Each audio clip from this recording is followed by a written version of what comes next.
evening, wherever you are. Welcome back to the episode 22 of the Double Feature Oh, fucking hell, podcast. is it actually Yeah, $22? we're Gee. almost at the 2 year mark. Yeah, and in this summer will be Yeah, because this June is August. Yeah. 23, July is 24, and then August. That August 24 was when we started episode 1, so August will be. Jesus, it Yeah, is. yeah. It's wow. Yeah. Anyway, as always, I'm Mr. R, and with me is Danny, DCS Media, as per usual, and we Back are in the geek. back. We are back once again to provide you the latest in movies. And Yeah. today we picked a movie of all time. Today we picked perhaps the goriest movie of the year, Yeah. quite likely Lee Cronin's The Cronin's The Mummy. Mummy.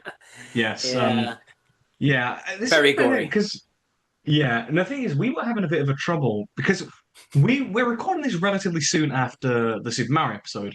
Yes, I mean we recorded that in like mid-April, and it is now the Mhm. 2nd of May, Yeah. so it's like been half a Yeah, it's a month. little bit. Yeah, but we were kind of struggling to what to do for this episode because obviously we had Mario, which we were going to do whatever, whenever it happened, we were going to do that. And then this summer, we've got a few exciting releases to cover, like some big films, like obviously Mandalorian and Grogu, Supergirl, The Odyssey, Spider-Man: Brand New Day. Mhm. There's plenty. Disclosure Day from Steven Spielberg's coming out, and a lot of that is sort of end of May, June, July, that sort of time. But this sort of, we weren't really sure what to do. We almost went to that fucking Sheep Detectives movie. Yeah, we almost ended up watching a movie called The Sheep Detectives, which is about a bunch The of one with sheep the who find out that their shepherd Hugh Jackman has died, and they need to go and he figure out who died. did it. Yeah, he Yeah. I died. mean, if we'd done that, Yeah, that'd so have been we so almost did funny. that, but Yeah. But then we yes. found Lee Cronin's The Mummy that was coming out. And I think there were a few reasons. First of all, there was a bit of hype about this film in terms of like, there was a lot discussed about it that I heard like going into it, with its gory content and whatnot, Yes. and some of the quite shocking, almost like I suppose controversial, divisive things that it was going for. But the main reason I think we chose it is because obviously the 1999 Brendan Fraser version of The Mummy is one of your favorite films that obviously we've mentioned before, and I felt it was very appropriate for our show to cover Lee Cronin's The Mummy. Yeah, obviously I it's thought a it was very quite appropriate. different mummy, Yeah, but a in different take on general, it. I do Yeah, like the kind of the atmosphere of the kind of lore of the mummy in general, the aesthetic of it, yeah, whatever. So it's always one I'm quite interested to visit. Like, yeah. if, And I thought, yeah, for better or worse, like, the Mummy 3 is very different. The Mummy with Tom Cruise is very different, but I still watch them and all. very bad. Yeah. Yeah, spoiler Yeah. alert, this Mummy is better than the Tom Cruise one. Really? Really? Would have never guessed. Yeah, But it was a yeah, low bar to jump. but that's why we decided to kind of cover this one we felt it was more specific to our show. And And plus, then we've part done a three, we're few gonna, of these like classic monster remakes. Like we did Wolfman, we did yeah, Frankenstein. You've talked yeah, about that's Bram true. Stoker's Dracula, Yeah, Nosferatu, of course. Nosferatu. Yeah, Um, we've talked about a lot of monster movies, so this yeah, kind of fits in with the The trend. Bride. The I talked about Bride, yeah. the other month. Yeah, yeah. So it'll be Yeah, so interesting it's, to it's talk kind about of this one. it's a common topic that we don't realize is a common topic for us. Yeah, So well, we yeah, kind but of fit. I like it. Yeah. But yeah, so let's dive into briefly our part one, which is about the current movie news. But we already have a lot for I've done like one or this two time. things really. I think because we're recording this as soon Yeah. after as the Mario episode, there's not been a lot to really talk about. So you Yeah. know, Yeah. it means we'll make Um. up for it for the next episode. Yeah. Yeah, but we got a Um. couple of things. So you start. Yeah. Just a couple. First of all, upcoming stuff. I'm pretty sure Spider-Man Noir comes out this month. Which Oh, is it this month it I comes out? think it is. Either way, we're getting very close to it, and I'm very excited because apparently the initial reviews are sounding good. Yeah, I'm Uh, very interested to check this out. Speaking of initial reviews, some initial reviews for Avengers Doomsday later in the year have started coming out from pre-screenings. Mhm. So it's interesting, but the main takeaway is apparently it's a very long movie. Apparently, Yeah. allegedly, 3 hours 45. Actually, you just remind me of a bit of news about Doomsday. Is that there's going to be that Endgame re-release with the additional Yes, I'm Doomsday, 100% gonna be there. the new footage for like to connect it to Doomsday. Um, I'm yeah, definitely watching it. I can't lie. And this is coming from from the person who used to be, oh, I'm above Marvel. Really, I'm really excited for Doomsday. I genuinely am. Yeah, same. I mean, it It sounds like it's got a good thing going. Yeah, it You is a huge it is a huge gamble of whether it could either go in the Infinity War route and strike absolute gold, or it could just be a complete mess. yeah, This is a film that there is no in between. It's either going to be amazing or terrible. yeah. This is either going to But be like the biggest success ever or the biggest absolute flop. So it'll be yeah, if interesting. there's but it's interesting. It's just the build up to this big gamble from Marvel. It's interesting to see unfold. I can't lie. Yeah, I've got my theories about that Endgame stuff. Because obviously I'm gonna go watch Endgame at the Mhm. cinema again because I love Endgame. Um, Yeah, I it's great. think I think the extra scenes are probably gonna involve when Steve goes back to drop all the Infinity Stones off. Possibly. Because Yeah. there's so many plot falls about that. Because half of the stones aren't even in the correct format that he got them when from the past. Yeah. How But he the how he Tez obviously gave the Tez yeah, how the Tesseract is gone, Loki's scepter's gone, the Ether's gone, the Power Stone is gone, and I don't know how he's going to give the Soul Stone back to Red Skull of all people. that would So be pretty cool though. That'd be pretty yeah, cool. it would be, You but know, I these think old it's the enemies facing. I think because of these little plot falls, is these are like the incursions that cause multi-dimensional stuff to go on. Mhm. But I do find it Maybe. interesting that it picks up straight from Endgame and is kind of ignoring a lot of the other stuff. Probably for better, to be honest. Ignoring a lot of the stuff from the last, like, oh God, 7 years now. Oh, Endgame was seven Holy years. Oh no. oh, we're old. We're fucking Oh, old, Endgame was man. 7 years ago. Civil War was 10 years ago. The first Avengers was 14 years ago. Stop talking. Stop. No more. This is painful. But It yeah, so is. Doomsday's a hype, so I'm looking Yeah. forward to Doomsday. The one other Yeah. thing I've seen, and I think this is true. I think the Academy, the Oscars Academy, have just put out some new rules for future ones regarding the use of AI and where it stands on awards. Oh. Basically, just banning AI from winning anything for acting or writing. So, if that is Hey, true, Jim Brody. yeah, if that is true, rare W for Yes. Hollywood. So good going. Yes. Keep it out. Only Exactly. Norwood will be in shambles, but everyone else will be fine. Um, Yeah. yeah, that's about all I've got really. Darren Aronofsky. He's not getting any awards for that Time magazine No, exclusive. whatever the hell that was on the Time Magazine YouTube channel. The fuck was that? I don't Whatever know, came of man. that, actually? Whatever came I of that? don't know. No one's talked about Yeah. it since it came out. I think it just Which, that nothing does show happened. the impact. That does show the impact it's had. None. No one You know, cared. nobody cares. But hopefully that'll Is that deter what for you've got? hopefully that'll deter other people Hopefully. from doing the same. But Yeah, that is fingers pretty much all crossed. I've got because I've not watched anything else since Pizza Movie. Yeah, So, piece of movie. Peak's Um, movie, by the way, peak, absolute okay, peak. I will use this as a little transition. I've got a couple of not films that I've seen, but a few things I just want to kind of mention have come out and just a bit of discussion about it. But I want to briefly mention an older film that I have now watched, and it is kind of in the same genre as Pizza Movie. I have Yeah, finally watched it. Dude, where's my car? I finally watched dude. it after about a year since we talked about it first. Oh God, has it been that Um, long? yeah, Jeez. it was the Nicky 17 one, wasn't it? Which was April last year. Oh no! Stop making me feel old. I'm sorry, buddy, but no, But you genuinely, do enjoy it. yes, I did. I mean, I will say, I think obviously some of my enjoyment is definitely bolstered by the experience with the podcast and whatnot. It's a bit like how like Clambake, for example, the Elvis movie. Yeah. I enjoy that more than I ordinarily probably would because of the association with this, and it kind of is a bit of an in joke. Mm. So, like it's obviously not a great movie, like objectively, No, like no. it's fucking stupid. Yeah, but that's the point. The acting is noticeably shit. I can't lie. From the two leads, it is quite poor. But it is fucking funny. And like I was laughing at the opening credits where they're like raving Yeah. in space. It's But that but is the point though, is yeah, that it is it's just dumb. bad, but in a way, I think it almost knows it's bad, but it's just about Yeah, having fun.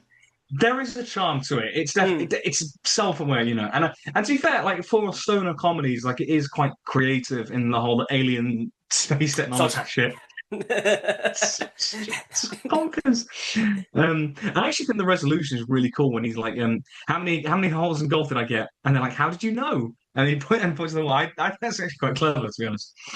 But no, genuinely, that watching this and with all the like the in jokes that you've told me about, so the stuff like, and then when And it got to that then, scene, I was like, oh my god, it's the scene. When they pull up to the Chinese takeaway, I was like, oh my god, it's the yeah, scene, is it the scene?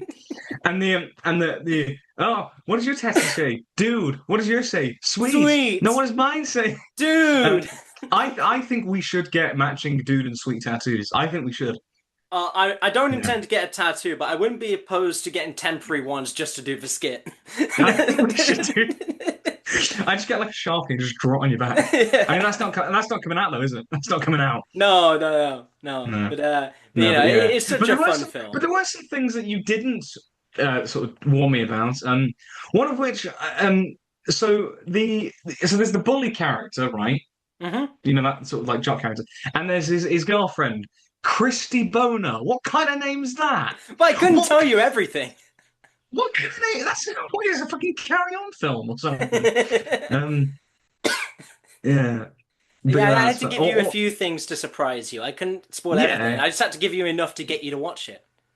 yeah, it's great. It was great. You know, you get the gag of the pizza on the roof, and that pizza delivery manager comes in, and it's like, that's and then obviously they're both partners with those twins. And I'm like, also, first of all, how do they maintain their relationships? But also, it's like it's their 1 year anniversary or something, and it's implied that they've never bonked. And I'm like, how? How? Look, how it like for these guys, how are you? I don't get it. And also Jennifer Garner's one of them, which is like even more insane. Like, what is she doing in this film? You find it funny when I say the word bonked, don't you? It's You just that, find that's the thing you're pointing out about the film as like the plot well, hole that's what here I'm pointing is out. how they've not bonked. That's what you're Yeah, pointing out. yeah, because it's a year anniversary. How are they not? How? Some people Yeah, I mean, wait. Some people wait. good thing. And it's like, all their special treats or something. I'm like, what? No, It's such a it dumb is. movie, It but is. it is a ton of fun. I laughed a lot. Like the bit and when he first says, "Dude, where's my car?" I did the like Leo point. I was like, "Oh, he Yeah, said oh, the he said thing. the thing. He said the Yeah, thing." Yeah. uh, No, I'd give it like a 7 out of 10. it is And a that very for me fun that movie. yeah, like that is quite generous for me. I think objectively speaking, I'd say like I don't know 4 or 5, but I'm factoring in the enjoyment Mm. and our sort of bias with it. But even then, it is still fun. Like it is still very stupid and silly. Like not every joke lands, but the ones that do really do hit. Like And the key jokes are like great yeah, stuff. and that's kind of the thing is obviously we've talked about quite a few times where I've said to you that like some things can just be absolute comedy and don't need to be the deepest Mhm. thing in the world. This is that. This is that, Yeah. and its prime is it's just stupid fun. It doesn't need to be anything revolutionary or incredibly profound or anything. It doesn't even have Mhm. to be like, Oscar worthy performances. It's just it's fun for the sake of it, and the whole thing is to make you laugh, and you did, so it's done its Mhm. job. Yeah. I think there's a But I real think the value re to that kind of movie, yeah. really. What I will say though, I think I do think that had I not had that connection to it, I probably wouldn't have enjoyed it as much. And I did sort of towards like the sort of just before they go to the laser tag den at Yeah. the end, I was to be fair drifting off a little bit because that's the thing with sometimes these films like that are just there for the shits and giggles basically. Um, sometimes the novelty can wear off a little Mm. bit. Not like I've had it much worse with other films, like the Yeah. the the Steven like the Steven Seagal movie that Cameron got me to watch. Like that, I that was like, yeah, I watched Cameron from Don't Just Dinner. We were on about like shit Steven Seagal movies, and he got me to watch Sniper Special Ops. It's such a shit film, but I fell asleep watching that. But it's like Wow. 20 minutes. Like the first 20 minutes, I'm pissing myself laughing, and then the rest of it, just I'm bored out of my mind. Wow. Dude, was my car wasn't. I was gonna say don't for dinner. Dude, where's my car? Isn't quite that level, but there is an element of that towards the sort of second into the third act. that I somewhat felt. But I don't want to take away that like the enjoyment that we've both had from it because it is Yeah. a really fun movie, and it's been nice to like sort of explore the films that you enjoy, like and me sort of embracing your tastes and whatnot. Um, so when are you going to watch 2001: Space Odyssey? When you watch Pizza Movie. Okay, I will. I'll watch it with my car. And Pig. Yeah, and pick. Yes, okay, fair enough. Yeah, I thing is, I am actually working on. I've actually written a sort of short film script for a stoner comedy.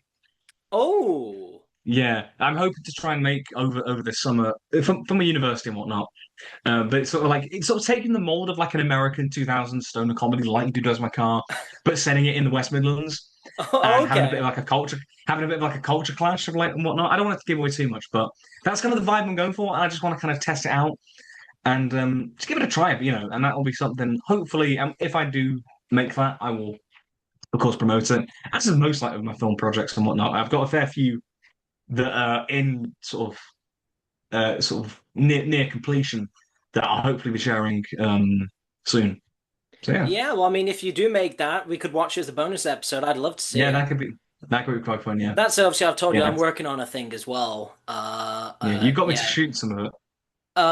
Yes, I got you to shoot the opening for me. Yeah, you got me to shoot a B-roll for it. I was gonna possibly do more since you obviously know your way around the camera, but deadlines, I've got an opportunity on Monday, so I'm Yeah, doing it Monday. But if I need to do that's reshoots, I'll hit you up if I need to do reshoots. The main thing is I just need the first like scene out by Tuesday. So yeah, that's fair enough. Yeah, it's a very weird format, but obviously I'm not gonna spoil too much for the people watching, but I do have stuff planned. epic. Yeah. But yeah, have you got anything Yeah, else for part one? Have you got I've anything got a couple of yeah, I've got some other. It's just like new films that have come out. I wanted to just talk about some new things that have come out, and I just wanted to mention. So, firstly, we've got another Legacy sequel, folks. We've got The Devil Wears Prada 2. I haven't seen it, um, but it's come out, I think, yesterday. Um, yeah, 20 years that original film is. That's how old it is. Huh. 20 years old. That's grim. Um, but no, basically I want to bring it because a lot of people I know it's been kind of hyped up, and there's a lot of people that I know are going to watch it, so that's really cool. But the other movie I wanted to the new release I wanted to mention again, I haven't seen it, and I didn't really have much interest in watching it, but the discussion around this particular film, has been quite interesting, and that's Michael, the Michael Jackson biopic. Yes. I now I didn't really care to watch this one. I haven't watched it just because I might check it out when it comes out on like streaming or whatever or on demand. But obviously, a biopic on Michael Jackson's early career from his days in like the Jackson Five as a child in like the 60s, 70s to when he became the breakout star during like the 80s. It doesn't really explore a lot of the say more controversial things that happened in his later career. I mean, the film was kind of made with the blessing of his estate. I mean, his nephew Jafar Jackson plays him, Mm. um, and that's pretty cool. Like, he does capture the essence of Jackson very. I mean, the fact that his nephew kind of helps, but yeah, Yeah. he does capture it quite well from what I've seen of it. Um, but what I wanted to discuss with this, it's the kind of the critic and audience divide. And I kind of wanted to use this film as a Yeah. springboard for that. Because the reason I didn't really care much to go into this is I'm not a big Michael Jackson fan. Like I like his music, I like his big hits like Thriller, he's got some great music and whatnot. And I get the appeal as an entertainer, but I'm just not. It's just not my cup of tea broadly and whatnot. And secondly, because it looked like quite and again another generic music biopic that we've had so many as of late, and yeah, I mean, I was considering doing it as a spotlight, like a music biopic sort of section. But I'm thinking there's not, a lot of them are so similar in structure that it's like, what is there to talk about with them? Yeah, and I'm not really a big MJ fan either. Like, I know a few Yeah, of his songs if they're on, fine. I don't really go out of my way to listen to them. yeah, Um, if anything, I probably like more covers of Michael Jackson songs than Michael Jackson songs. yeah. Because there's That's that one definitely yeah, cover of Smooth Criminal, Alien Ant Farm. That's really good. And then another band I listened to, Beast in Black, did a really good cover of They Don't Care About Us. That's really good. yeah. But I don't really listen to much Michael Jackson But I do listen to "I Want You Back" by Jackson 5 sometimes because that's a I good song. do really like. I do really like that one. That's. Yeah, Is but it weird? Is it weird? Is it weird to say that's probably my favorite Michael Jackson it song? probably is for me as well. Actually, so It it's probably fair. would. Yeah. It's I a mean, good to be fair, song. it's probably. It is probably more of my era because that was like 1969, I think, that song came out. And so it is more like I'm more like 60s, 70s sort of music generally. Yeah. So that's probably more of Mm. my era But that of said, music. outside of the fact that obviously, I'm not a huge MJ fan. I will give a shout out to my boy Aaron. Obviously, you met Aaron Oh yeah. at the show. Aaron wanted me to Podcast bring guy. this up. Yeah, podcast guy. Yeah, Aaron wanted me Love to it. bring the movie up if we didn't naturally bring it up because Michael. he wanted to put out there it's a very good Yeah. movie. He watched it. He really enjoyed it. hmm So Yeah. I shout mean, out I Aaron. know We talked about Sharon. Yeah. it. But I did, yeah, because I know a lot of my uni crew have gone to watch Michael, a fair Yeah. few of them. But I was just curious because, as I say, I wanted to talk about that critic audience divide because this is a case where I can very much see both sides of it. Because a lot of it's been kind of slated by critics Yeah. because due to the fact that it plays it incredibly safe. The film feels very sanitized to keep a very clean, squeaky clean image of Michael Jackson. It's not really exploring the man and his many faults and what. It's not really exploring him on a particularly deep level, which you would expect a biopic of someone's life to do, you know? Mm. And so it does in that way for a lot of people. It feels quite surface level. However, it's obviously making like big box office records. Like it's making like for a biopic, it's doing very well, like abnormally so. And audiences are loving it. Audiences are like it's for audiences, it's recapturing the the appeal of what made Michael Jackson such an enigmatic entertainer in the 1980s as a pop Mm. star. It captures that sort of just that electric presence that he would have on stage. And I can see both sides of this argument. And I was curious about what do you make of it? Because it's just, I said, there's no right or wrong answer. I'm just genuinely curious about this because I can see both sides of this. I've not really seen that much in it as to why the critic score was low, but if it is just because it's safe, I could see that. Because at least the point with a Yeah, lot of these biopics is to show you a lot of the stuff usually that most people wouldn't know. yeah, So, if you kind of smooth that out, you can see why some critics would be unhappy. But I really yeah, don't have much weighting in this in terms of opinion. I just know the movie's out there, the people seem to like it, so fair enough. yeah, yeah. I think again, I think for critics as well, and I think for some film people like me, for example, that music biopics can feel just incredibly samey nowadays. I think, they follow such a similar formula, a similar structure. The reason I would say that something like Rocket Man, the Elton John movie, that is probably for me the gold standard of like music biopics because it is such a creative way of looking at obviously about Elton John.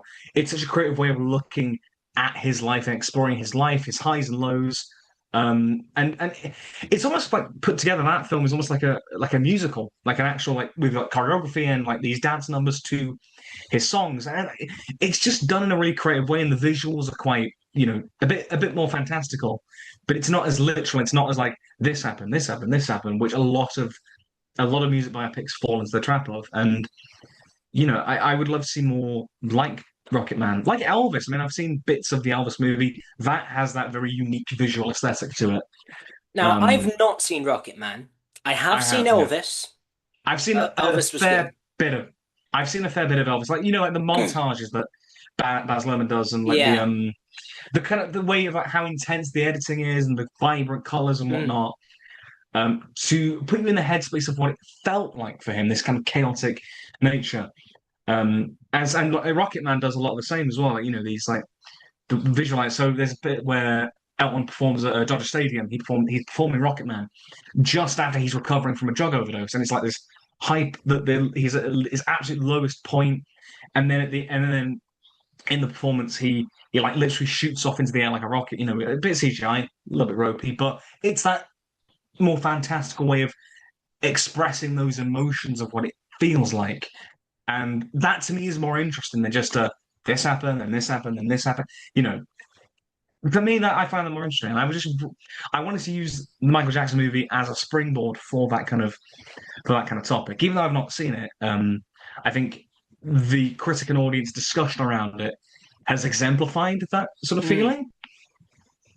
I think on my end of it, the best one, the kind of biopics I've seen, is for the same reasons as you, really, for Rocketman. But for me, it's probably Better Man, the Robbie Williams The one. Robbie Williams. Yeah, again, that's not. I mean, I Because haven't that's seen another that one one. that I Yeah, saw because Aaron showed us the movie when we were here. So yeah, again, shout out Aaron. yeah. But it does some very like you said with Rocketman, but this one it does a lot of very unique visual things. Like Obviously, the CGI the CGI monkey. monkey, and there's a whole scene where during like probably one of his biggest shows he ever does, he starts battling like a horde of past versions of himself, and it's like it's really surreal. Yeah, I And do but want you to can watch kind Better of Man. get what Actually, it's I do want to watch reflecting. that. And the whole monkey thing doesn't feel too gimmicky Which is because strange, isn't it? you would expect it to just feel like a little bit of a gimmick, but it doesn't feel too gimmicky. For Yeah, like the first couple of frames, it does, but after a while, you just think, oh yeah, this is just normal. yeah. That's But yeah, really that cool. one's done really well. So that's probably the best Yeah, of the biopics I've seen. I've seen yeah. I, lo- I gotta say, I Elvis, love. Better Man, Bohemian Rhapsody, and if we I think count it, the. Oppenheimer, that's a I mean, biopic. that it is a biopic. I mean, obviously, it's not Yes. a music No. biopic, but I think the thing is, like, music biopics have a very specific formula, and Yes. obviously, there's lots of biopics and whatnot, and Oppenheimer is anything but formulaic, I would say. Yes. Um, but yeah, music ones have a very rigid formula. You look at there was the Bruce Springsteen one that came out last year. Does anyone remember that came out? I forgot. Yeah, that was a thing that happened. Mm. Um, yeah, I mean, in terms of like music, it's technically a stage show, but Jersey Boys is technically a music biopic because it's Recount the Four Seasons. Oh, yeah. Yeah, I mean the movie version is ass. It's such a dull retelling of it. Go and watch the stage show. It's back on stage on tour in the UK this year. It's coming to Birmingham in November. It's coming to Wolverhampton next March. Go watch it because it's so good. It's such a good musical. Genuinely. And do you have Believe me. anything? Do you have anything Believe else me. for part one? Why don't you believe me? Um, that's kind of it though. But is there anything is there anything else you wanted to add to the discussion of sort of music biopics? Not particularly, really. I feel like there's not really that much to talk about on the topic in general with music biopics. They are all kind of a little samey. Yeah, Um, and that's completely unknown the Bob Dylan one. oh yeah, I didn't see that Yeah. one.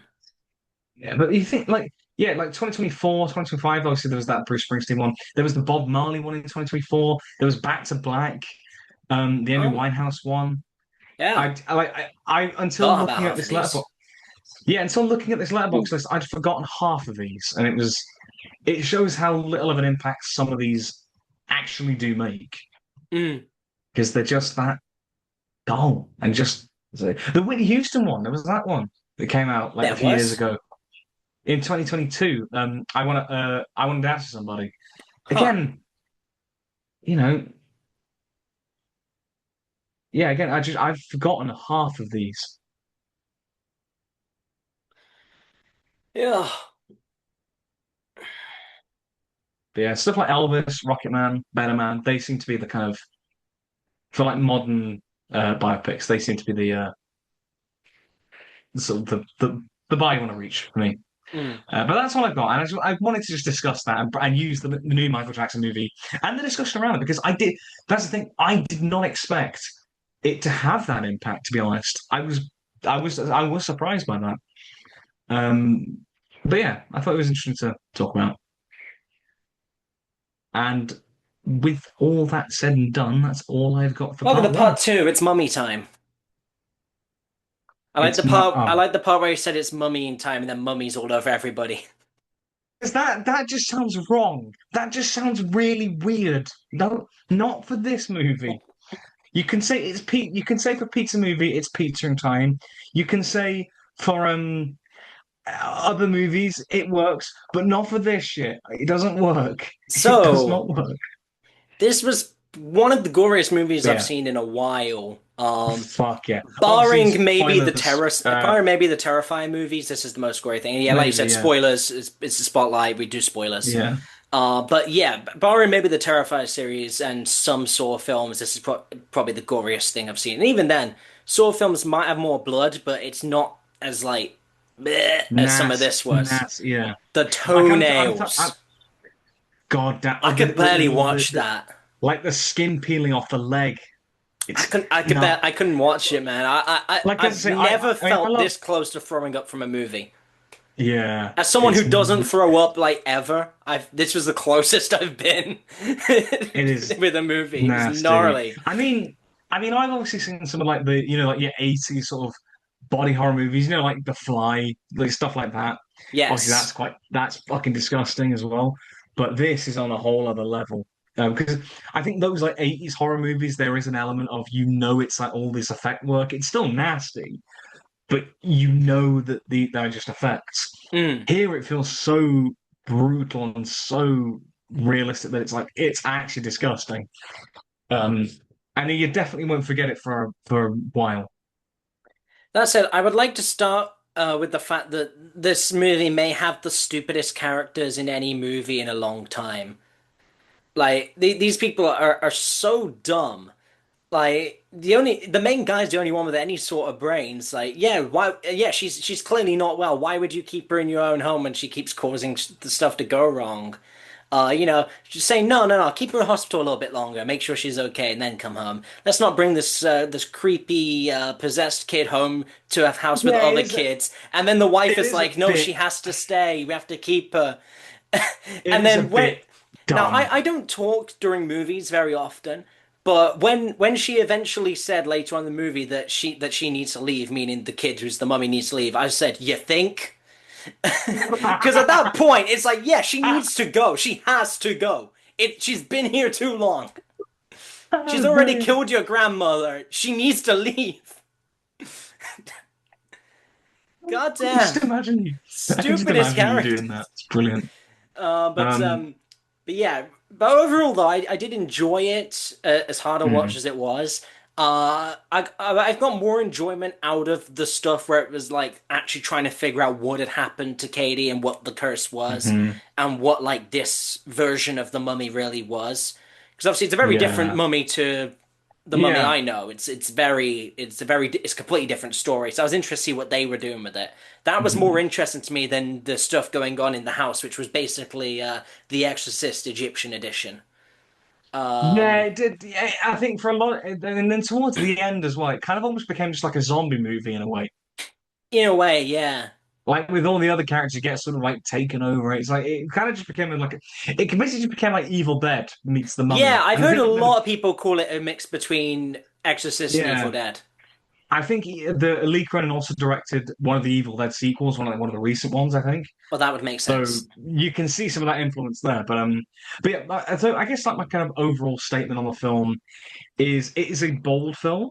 Obviously, it's one that you won't forget in a while. Mm. It's a film that takes a lot of bold swings and does some unique, interesting things. But overall, it's quite an uneven film, I would say. I Although would I describe would it as say quite, that that still for me, puts it quite highly above Wolfman, though. yeah, definitely. For me, it's in that, I've got it in that sort of like mid-tier range because it isn't, I can't call it amazing. I can't call it terrible. It's a mix of elements. It's a mixture of Mm. quality. But I'm leaning like decent to good is where I'm kind of leaning with the Mummy.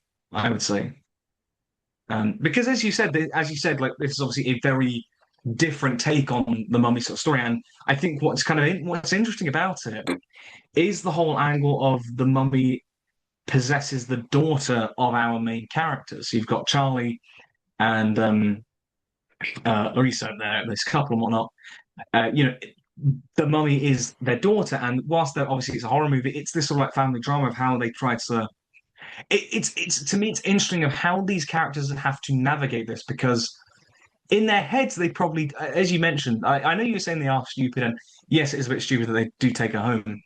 But it's that kind of contrast. Like in their head, they probably do know that's probably the wiser move, but in their hearts, they're like, "Well, this is our daughter, so we want to try and make her better, ourselves." By keeping her in a Um, safe place away from your other kids, though.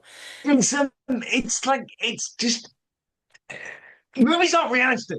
Yeah, but the thing is like with these movies, it's Yeah, like like do I horror movies not exist within the worlds of these movies where you would see someone who's clearly possessed and go, "Oh, yep, no, perfectly fine, not seen anything like this evidently not, before." evidently not, evidently It's not. not like we've watched like a movie where this same kind of thing happens and we know it goes bad.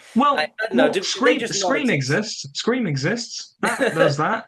Yeah, Scream does, but Yeah, Scream is a smart horror movie, whereas most yeah, horror movies are very dumb on this kind of thing. yeah. But that's it. Um, Like I do get your point very much, but I also at the same time I do get what they were trying to go for yes, in but I that think sense, enough and should I have been do think enough before her mom dies. yeah, I think at yes, that point it's like you've waited too long, yeah, buddy. You should yeah, have maybe but. listened to your man. You shouldn't listen to Charlie and maybe considered taking her back. Mm. Um, but I think Yeah, what was interesting was a lot of the I find it interesting that whole. I just do find it interesting that whole element of trying to navigate them trying to navigate how do we go about it and like kind of coming to terms with what's mm, happened to our daughter. I do find that an interesting route to take, and especially for a mummy sort of story where often the monster is this kind of external force that isn't really tied to our characters as much. The fact that it's so sort of so connected to our main cast and whatnot, and it's essentially a monster that runs in the family. I think there's something interesting there. It just doesn't, in terms of in structure and in like character wise, it just doesn't fully come to fruition. But as an idea, it's really strong, I think. yeah, I think there's also a lot of interest in like direction work with the way they build up suspense in a lot of scenes. A lot of Hmm. the camera work, like there's been quite a lot of close-up shots of like the mouth throughout a lot of it. I don't know if you notice. Yeah, That's quite frequent, and that's kind of an interesting thing I'm not seeing people really do before with like how focused that was. There was a lot of interesting like kind of builds up of tension in moments where even when nothing ended up happening, you were just constantly in that state of what's going to happen, which is obviously, that's yeah, is a common goal for horror movies, but a lot of horror movies do miss that mark. Like a lot of them do try they and build can. suspension, and it's either really obvious or just doesn't hit. Whereas this, like, even when nothing is actually going to happen in the end of that scene, because of the way it builds it, it's like, you think something's going to happen, and that's horror well done. Yeah, But then also, yeah, there's a lot of really gnarly gore in there. yeah. That's what I heard a lot about going into it, and Yeah, that was it the main doesn't thing I heard. disappoint. And No, I mean, if you yeah, love like there are gore, some yeah, yeah, the toenails, gnarly things. yeah, like it is grim, really grim. The bit when the plane crashed and there's like that guy who's like eyeballs are Oh like just yeah, popped out, and it's like it's yeah. disgusting. It's absolutely disgusting, but it's very effectively done, I think. Um, yeah, and not just like the gore, but in terms of some of the other stuff, like the actual sort of mummification of Katie. When they find the Mm. CCTV footage of that, and this like cult who, because they introduced the magician character as she's credited in that opening scene, and then Yes, she yeah. in a later scene kidnaps Katie, and then later on we find out on this like VHS tape what actually happened, and it's really disturbing how it's presented. Like even though you don't really get much of a sense of the graphic details of what actually happened, because Mm. obviously it's kind of blurred on this VHS recording. They obviously stop and start it because it's just them watching the recording. And obviously, like the people, the sort of the cult are kind of gathered around her and whatnot. So you don't fully see the details, but from like the screams, from the build up of like of Charlie going like, I don't want to watch any more of this, and it's like that build up of like we have to, and it's that whole kind of debate of like you want to know all the answers, but when you find them out, do you want to know? It's that disturbing of like, do you Mm. actually want to know these answers, or would you be better off just being blissfully unaware? I think there's something compelling in that. I think interesting as well Um, is that obviously it's that thing that we've discussed before about what you don't see is worse than what they could show yeah, you, because yeah, your mind will make up its own far worse outcomes. But God, yeah, it was interesting because obviously a lot of it is built around the mystery of what happened to Katie, and it doesn't take a genius to put two and two together of what it was. yeah, Like it's very obvious what happened, but it's more investment in watching how the other characters react to it unfolding. yeah. It's like when you know the ending of something before other people do, and you're watching them come to that ending. That's Yeah, it quite doesn't interesting feel. in itself. Yeah, like it doesn't feel. I think the film knows that if it tried to drag out the mystery of what happened to Katie, it'd be like, oh, come on, Yeah, you because know. we But know. it's yeah, but I think it's the build-up of finding out how it happened, Mm, you know. And so, as they seen that VHS sort of recording, it was like they were watching a snuff movie or something. It was like kind yeah. of we shouldn't be watching this, and there was something really effective and powerful about that. I felt.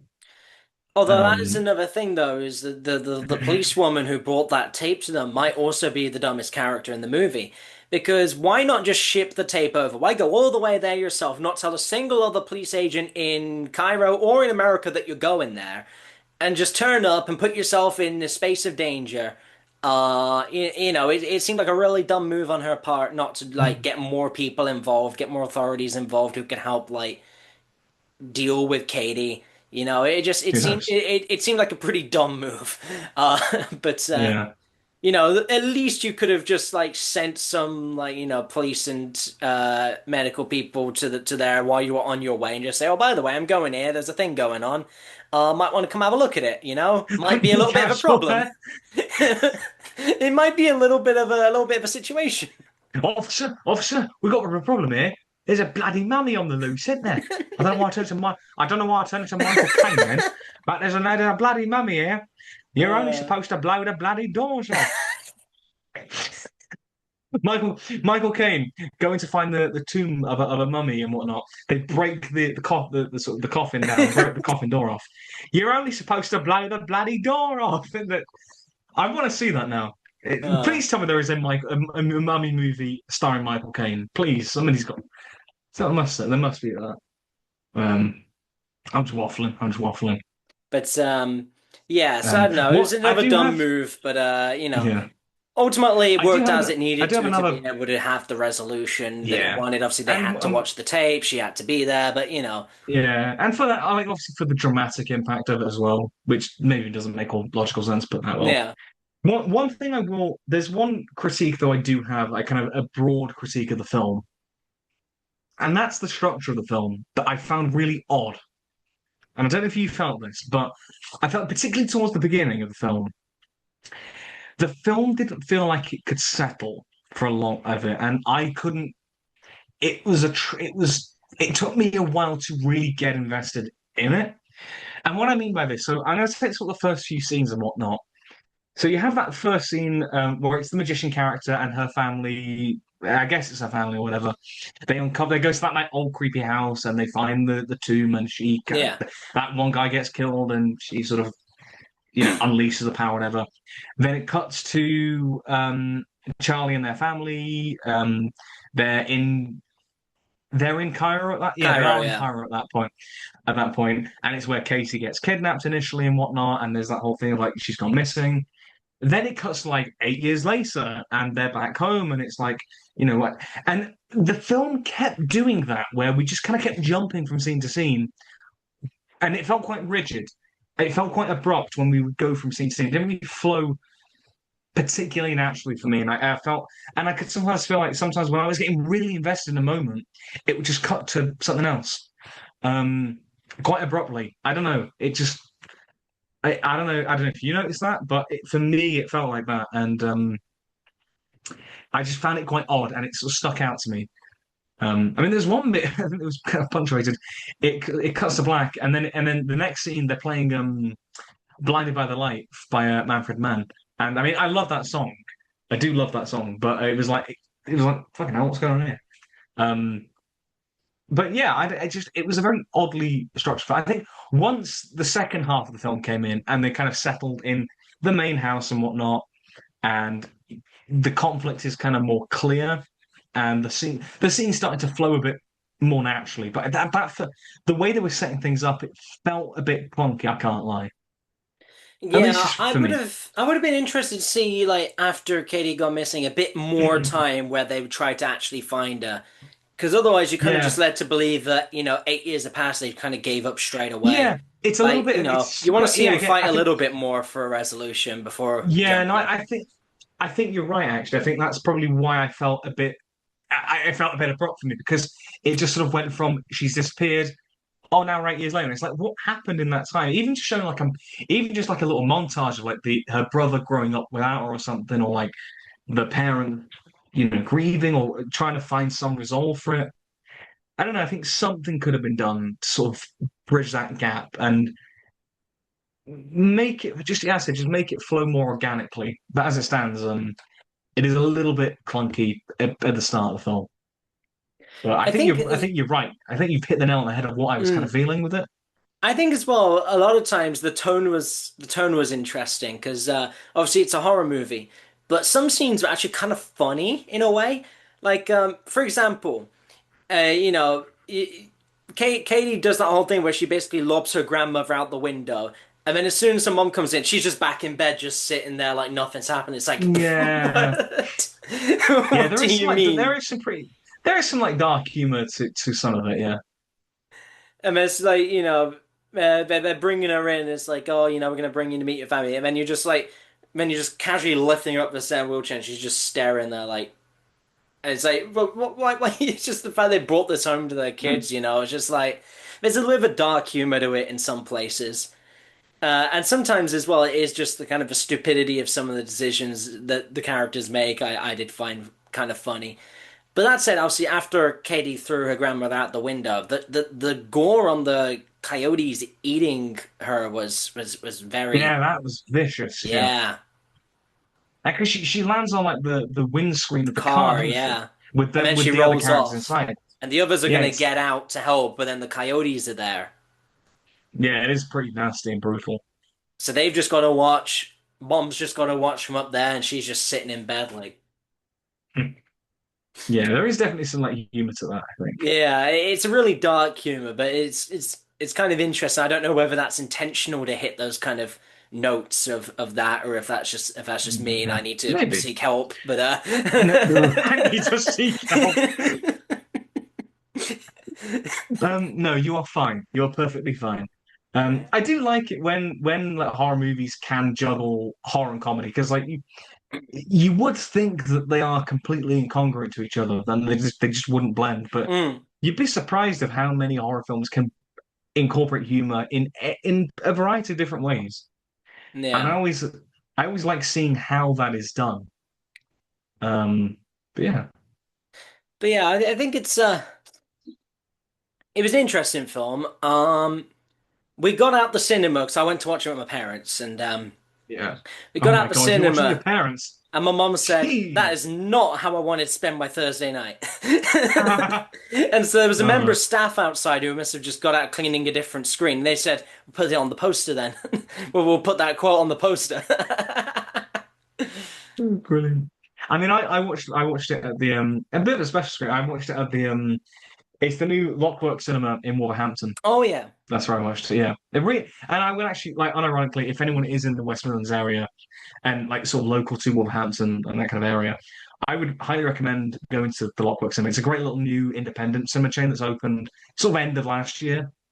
Um, but I've been there a couple of. This is the first time I've seen an actual like, proper feature here. But I went to an event in Wolverhampton. There's like a community called the Hive, who are like a creative community. Oh, yeah, I Um, saw your post about that, yeah, yeah. you saw my my microphone. My But mom, like, yeah, look, I'm famous. yeah, it's brilliant.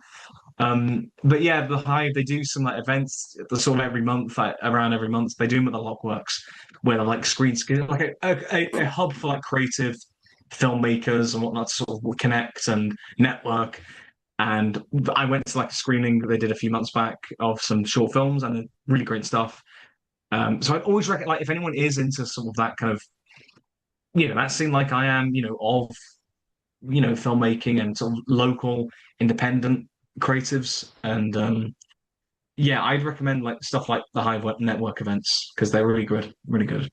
And the Awkward is a nice little venue. It's quite cozy in there, which I needed for the Mummy because it's just very gory. But yeah, that's all I've really got for this film though. Yeah, same. That's I didn't think this was going to be so a particularly long discussion compared to others. yeah. But I think overall, I'd probably give it a solid like 6 out of 10. Same. I'd probably go for a six. I a high six as well. Like leaning. towards a 7, but I would go with 6 out of 10. The important the important thing is that obviously I had to go into it knowing that there's going to be absolutely no connection between this and The Mummy I know, which I think is probably also part of the reason it didn't score quite well on a lot of critic sites, like audience Maybe. wise. Is a lot of audience people will probably just think, "Oh, The Mummy," The Mummy, and Yeah. then it's Lee Cronin's The Mummy, and it's completely different. But we are getting Brendan Fraser's The Mummy 4. I don't know if it's going to be called The Mummy 4 next year because it completely ignores The Mummy 3, thankfully. Who Uh, who is, but who is the Mummy for? That's such a shit joke. That's Get so Out. bad. That's bad. No. He Get made Out's a a very joke good so movie. trash. Get Out's a very good movie. Okay. But You've not seen Get Out, have I'm you? not seeing it, but I'm aware of it. You It's should got the watch it. same plot as Shrek 2, hasn't it? Yeah, it's that one. Yeah. Fuck's sake, It's why the are one you with the right? same plot as Shrek 2. I mean, I've seen that letterbox review somewhere. I Yeah. have seen that. I've sent you that You are meme. right. Yeah, you are right, but also fuck you. Well, it's It is a probably great not as movie, good though. as Shrek 2 though, because it doesn't have it probably doesn't have that really really amazing ending with holding out for a hero and everything. Uh It does have a really badass ending, though, to be uh fair. So, yeah. but does it have a talking donkey? Shrek 2 wins. But yeah, so Uh, I think that's pretty much it for this part. yeah. So yeah, on to part three. We could probably get a few of these out first, in which we're going to be talking about monster movies. Monsters. Scary Monster monsters. movie. So, yeah, obviously, it's all right, Peter Griffin. Meh. So, yeah, obviously, Holy with crap, obviously talking Lois. about but fuck's sake, I did not care for the Godfather. I did It not insists care upon for the itself, Ross. Godfather. It It insists upon insists upon itself. itself, Ross. Oh, well, a bad, Oh bad, yeah. bad. Bad is the word. Well, a bad, bad, bad. Well, a bad is the word. Well, a bad, bad, bad. Well, a bad is the word. Well, a bad, bad. Bad is the word. Well, a bad, bad, bad. Well, a bad is the word. Well, a bad, bad, bad. Well, a bad is the word. Well, a bad, bad. Bad is the word. Well, don't you know about the bird? Well, everybody knows that the bird is the word. Well, a bad, bird. Bad, the bird. Well, a bird. Surfing bird. I've just realised your shirt kind of looks like Quagmire. No, this is my Saw shirt. I know it's a sore shirt, but like from a distance, it kind of looks like you just if you squint, you look like Quagmire. Wow. Wait, so if I squint, I look like Quagmire. Do I look like Quagmire now? No, not if you squint. If I squint. All right. Giggity, Oh my giggity. God. Oh my God, Quagmire's there. Oh my God. We've got Damn. Quagmire on the podcast. Can we do that? We do. Wow. No, no. But We're yes, gas leaking. We need to lock in. we do. Yes. But yes, monster movies. So obviously, with us discussing Lee Cronin's The Mummy, we thought we'd expand this onto other monster movies. And it's very much so we can discuss, as obviously one of your favorite movies, the 1999 Mummy starring Brendan Fraser. I will let you kick Yes. this off. Actually, I So was going with to your end with that one so that I don't ramble for too long. So that way, when the timer comes up, I know, okay, okay, wrap it up. Because I don't want to yap too much on it, because I could talk about it for okay, like a whole half hour. So, we know. so you start. Why do I have to, okay, I've got to start. Yes. Okay, so I'll start then with because obviously, monster movies can come in all shapes and sizes and all different tones and styles. You can have obviously Yes. your very serious, horrible films like The Mummy. And then on the other hand, like my first film, you can have very pulpy, very cheesy sort of monster movies. And I'm thinking, like your 1950s B movies, that's sort of the bracket that my first one falls under. But I wouldn't fully describe it as a B movie, but we'll get onto that. It is, you probably heard of it, Creature from the Black Lagoon. Oh, yes. Yeah, I've heard of that. Yeah, Yeah. everybody's heard of this film, I Yeah. think. It's such an iconic. Yeah, I know you haven't seen it. I don't, Yeah. unless you haven't, you'd know. I've not seen Yeah. it now. Unless you've seen it and you never told me yet. But everybody knows this. It's quite an iconic, sort of pulpy 50s monster movie. Obviously it's these like scientists exploring this river and they find this and they discover this creature from the Black Lagoon. Um, and he starts sort of terrorizing them, and he has his eyes set on the woman of their group because it's the 1950s, and it's like Yep. even yeah, yeah. It's the Um, 1950s. That's you don't need to go beyond that. yeah, his whole motivation is a woman. It literally is. Um, yeah, but yeah, as I say, like this is the complete opposite. To something like the Lee Cronin's The Mummy, which is incredibly dark. This is very pulpy, cheesy. The plot is, as I say, very, very thin. The characters are very thin, but it has a real charm to it. This film does, and I have a lot of fondness for a lot of like these 50s B movies and like stuff like The Blob, stuff like Ed Wood movies, which are a lot cornier than this. I do have a big soft spot for this kind of era. There's just a like, I mean, even like TV. I guess you could throw like classic Doctor Who into that sort of Yeah. similar vibe. I just love this sort of like retro sort of sci-fi horror sort of stuff. It's just really charming.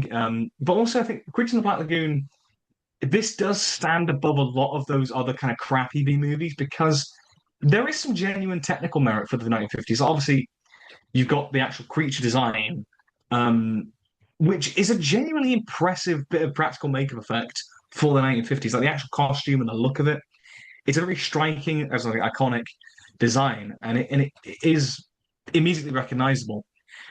Also, you've got in this a lot of the underwater photography in the film, which again for the 50s, that's quite revolutionary, like technologically Mm. speaking, and Yeah. it does look really great. You've got these shots of Julie Adams swimming in the water, and then you've got the creature sort of following her underneath. There's some great, genuinely great cinematography for the time. Um, and as I said, these very striking images, and it's a fun little B movie. Like it is entertaining, even if it is quite simple, it is still quite entertaining.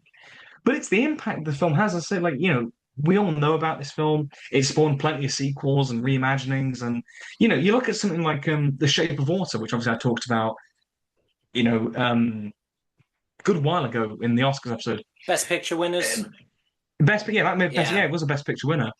But that film is essentially a response to Creature in the Black Lagoon. It kind of it inverts this formula.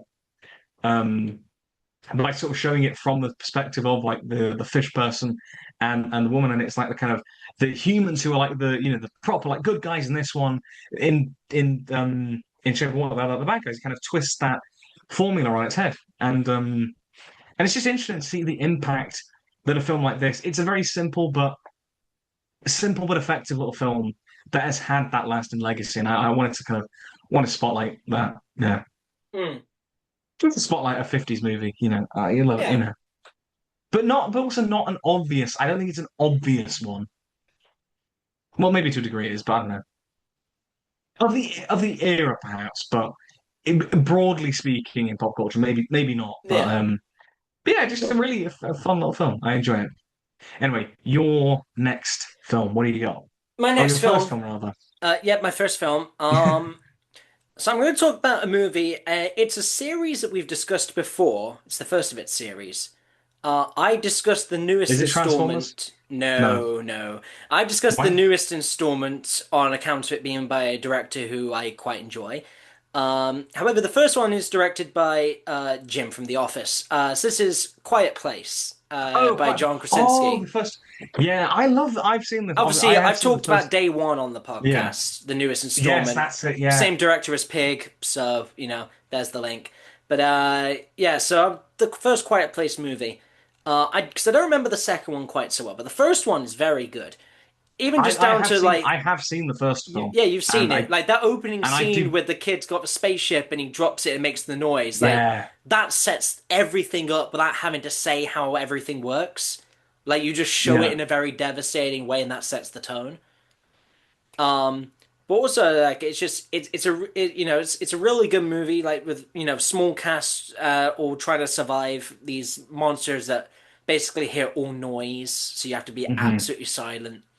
Um, And that moment when they go to the when John, because I can't remember the names of the characters, when the dad and he yeah, takes his sons to the river and that big waterfall and they can actually talk for the first time.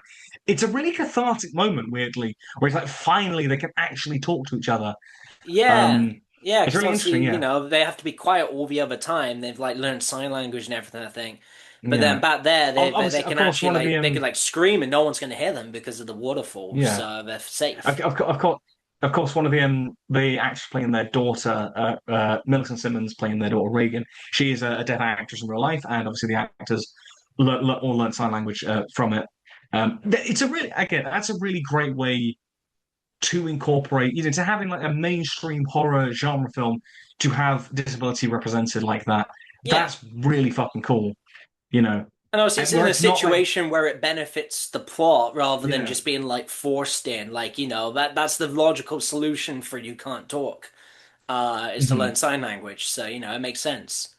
And I think Uh, I think just to show that in a, in a big genre film like that, I think it's really great. And the bit where Lee, that's John Krasinski's character, where he sacrificed himself mm, to save his kids, and when he signs like "I love you, I've always loved you," I think that's such a memorable moment. As I say, I've not watched this film in years, like around.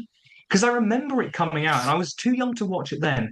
I may have yeah. watched it younger than I should have done when it came out on streaming, but you'll never know, you know. Yeah, well, I Um, mean, it's not overly scary or anything. It's not no, even that gory in most parts, but it's just suspense really yeah, because of the way it is with how quiet everything is. yeah, I but also, watched yeah, it year before last because I probably mentioned it on the podcast when I mentioned Quiet Place. Was that I watched it because of Halloween Horror Nights at Universal because one of the houses in 2024 was a quiet place. And mhm. so they built these massive like puppets of those creatures that would come through these walls. And they would always it basically if you made more noise while you were in the house, they would target you more. So you'd try and be Yeah. quiet. So there was kind of that element of incorporating it. Obviously, it didn't Is it work just me quite as or well as you could imagine, but with the whole thing of trying to get everyone to be hey, quiet because everyone's screaming all the hey, time. But hey for effort, it was a good Yeah. idea. Also, is it just me or do the creatures in this film almost look like the Demogorgons from Stranger A Things a little little bit, bit? yeah. Like the way their sort of heads open, it's like all the teeth and it kind of reminds me of the Demogorgons from. They are I similar. mean, I this is. don't remember I which mean, came this was. first at this point. This was 2018. Stranger Things season one and Oh, two had come out at this point, and yeah. that was insanely big at that stage. So I can Mm. kind of the influence doesn't surprise me if that was the case. But yeah, no, A Quiet Place. I say I, I love this film. I loved it as a kid when I first watched it. But I'd be really interested to watch it nowadays Mm. because for me, particularly with my love of silent films, I've obviously talked about Buster Keaton before. Plenty of other silent films that I've watched and whatnot. Not just the comedies, but like the dramas as well. The horrors, like silent horror movies, like The Cabinet of Dr. Caligari, like the original Nosferatu. That sort of wordless storytelling, that very visual storytelling. I would be curious to watch A Quiet Place, like rewatch it now with my sort of my current taste in film, and to see what I would get out of it. Because as a kid, I loved it. The way it took its time, the way it developed. There's just this small little family of characters. Mm. You don't. It's not this big ensemble of characters. So you really do get to know this family well, and it combines like the tension of their situation with the grief that they lost their kid. At the start of the film. Yeah. Obviously Emily Blunt plays obviously John Krasinski's wife. So that obviously that chemistry is naturally there. Mm. Obviously she's pregnant, so there's that element as well. I would be really interested to rewatch this nowadays to see what I would make of it. Um, but yeah, genuinely one of my favorite horror movies of sort of recent times. I think it's really great, and as awesome as it is that it has spawned a franchise, I haven't watched any of the sequels yet, and a part of me's reluctant to, just because I still have that vivid memory when this was the only one of the series. And you still have that mystery about these aliens. You still have this very small scale vibe. And I still remember the time when that was all we had of the series. And, Mm. it obviously is great to expand upon these things, but there is something quite magical about just having this one film. It's a bit like how I feel almost with the original Star Wars film, when I rewatch A New Hope sometimes, like on its own, just thinking like how much smaller, but how much more intimate and personal it can feel when it is just that. I You know, think with I don't these know. movies, I don't know. I don't think the second one is necessary viewing. I don't think it Hmm necessarily adds that much to it. I would recommend day one. It's not Yeah, obviously it's a prequel. It's set at day one of the aliens arriving, so it doesn't like yeah. explain away all the stuff that that you don't know for the first movie. But that is partially just because I seem to be really drawn to this director's work. With obviously with both this and Michael him, Sarnowski. I've liked both of these movies he's done. I like a lot of the way he handles certain themes in these movies, so I would recommend it on that standpoint. But yeah, not necessary viewing necessarily, but I would still say it's good. It's Mhm. kind of a separate thing. But yeah, I don't think the second Quiet Place is really like a must see. It doesn't have the impact of the first one to the point where I don't remember much of the second one really. Yeah, Whereas the first one, obviously, I remember well enough to talk about it without having to look up the wiki page. So, yeah. despite having And, not watched and, it and in 2 years, for me, I've not seen it since I think 2019. That's how mm, long ago it was, and I still remember it this vividly. yeah. Nearly, this many years on. That's how strong this film is. So yeah, on to Yeah. your second film now. What do you have in store So for my us? I was just charging my phone because my phone is like nearly dead, which is unfortunate. I don't charge my phone because I'm stupid. But yeah, my second film, I'm gonna go now to the opposite direction of Creature from the Black Lagoon. I'm gonna go for a film that is much more serious and much more gory. And I briefly mentioned it in last episode because obviously, so last episode I talked about Dark Star for our space movies, a film directed by John Carpenter, who's known for a lot of sci-fi horror movies, and he directed one of my all-time favorite horror movies and probably one of the best monster movies there is, 1982's The Thing. Yeah, I saw that one Yeah. come in. I had a good feeling you were probably going to discuss that. Yeah, I've this is one that I said I've not watched this one since 2022, like Halloween for them, so it's been a while. Okay. But there was a time though when this film was in my top 10 movies of all time. Yeah. It's probably not quite there now, but it's definitely like top 30 of all time of all films I've seen. One of the like in terms of horror movies, probably in my top five of all time because it's genuinely phenomenal stuff. So, just kind of a brief plot summary for those who aren't aware. It's about this research team in the Antarctic. You've got Kurt Russell as R.J. McCready leading in pretty a career best performance, I would say. But then a spaceship a crash lands in this base, and it is inhabited by this shape shifting alien, this thing that that basically shapeshifts into the humans and assimilates them, and then takes on their appearances, and it becomes this real thriller of paranoia. This film, because that's what the film plays on. Because of this, this monster with its shape shifting ability, it assimilates its victims and then sort of takes their so cherry picks the best parts of their DNA and sort of morphs into them, and it's yeah, and then it adopts them, and then it causes all this crew to become paranoid because now their trust is breaking. They don't know who they can trust anymore. They don't know if they can trust themselves. It gets to a point, and it's just a genuinely perfect film from all fronts. Genuinely, like, it's one of the scariest horror movies there is. Even despite the fact that it is an alien, so there is that element of detachment. It's not like a serial killer that's very real. It is very sci-fi and out there, but still, it's bloody scary. It's bloody terrifying. And I'll never forget when I first watched it and just how impactful it was. And there's scenes like the blood test scene. There's sort of McCready's like testing the blood of the crew to find out who it is, and it builds and builds, and you don't quite know who it is, and then just at the right moment, it strikes, and it's one of the it's. I would say that is the best jump scare that I've ever seen in the film. The way it's done, the build up to it, and you kind of get lulled into a false sense of security, and then bam, you're shit scared. The monster's revealed, and it's perfectly judged, perfect. Um, I say like the filmmaking, like the vibe of Antarctica as well. That pretty adds to the scariness because if it was in like a rural town or city, you wouldn't have that feel. But because these characters are so alone in the Antarctic, that adds to the atmosphere. The cold snow, this kind of cold atmosphere, this very chilly, icy atmosphere, these blue hues.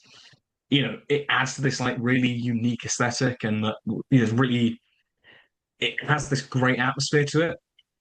The music, I forgot the music. Yeah, so the score is done by Ennio Morricone, who's an iconic film composer. He did the Good, the Bad, and the Ugly theme. You know the da da da da down Yeah. down. He's the guy who did that. But he does a score for this, and it's this like sort of pulsating two beats.